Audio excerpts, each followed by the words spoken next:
Rajkot મહાનગરપાલિકાનું budget પણ આજે જેમાં મ્યુનિસિપલ સ્ટેન્ડિંગ કમિટી ચેરમેન દ્વારા રજૂ કરવામાં આવશે।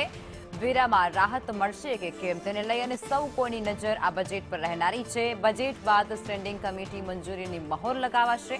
20 ફેબ્રુઆરી આ બજેટને મંજૂરીની મહોર લગાવવામાં આવશે।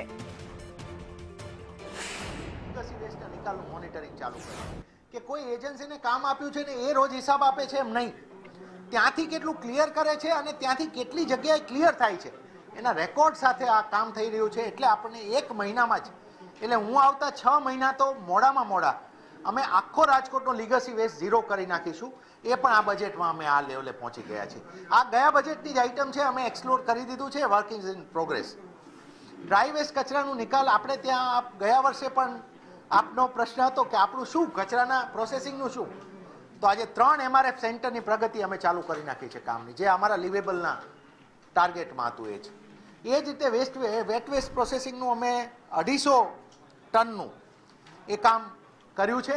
અમે તો મીડિયાને એક વાત લીગસી વેસ્ટમાં પણ એક રિઝનેબલ લેવલ ઉપર અમે પહોંચીએ કામમાં, તો અમે મીડિયાના મિત્રોને પણ એક વાત ત્યાં બતાવવા માંગીશું કે રાજકોટ કોર્પોરેશને કઈ રીતે એન્વાયરમેન્ટ સેન્સિટિવ રીતે આ લીગસી વેસ્ટને નિકાલ કર્યો છે। અમે 1 લાખ ટન કર્યું છે, 2-3 લાખ થશે એટલે મિત્રો આપણે એક વખત ત્યાં પણ જોઈશું। નેક્સ્ટ, ફરીથી ટોટલ સોલ્યુશન ટુ સેનિટેશન, આપણો તમામ કચરો જે થાય છે તમામનું કેમ કરીને એનો પ્રોસેસ થાય એ વર્ષ 2025-26ના બજેટથી આપણે એન્શ્યોર કરી શક્યા છીએ। મને એવો ખૂબ જ આશા છે કે આ 26-27નું બજેટ પૂર્ણ થાય એ પહેલાં તો આપણે રાજકોટના કચરાનું સંપૂર્ણ સોલ્યુશનમાં આપણે આવીશું। નવા ટોયલેટ અમે 5 જેવા બનાવ્યા છે ને 25 અમે પ્રગતિ હેઠળ છે। 11 ન્યુસન્સ પોઈન્ટ સિટીમાંથી કાયમી માટે દૂર કર્યા છે।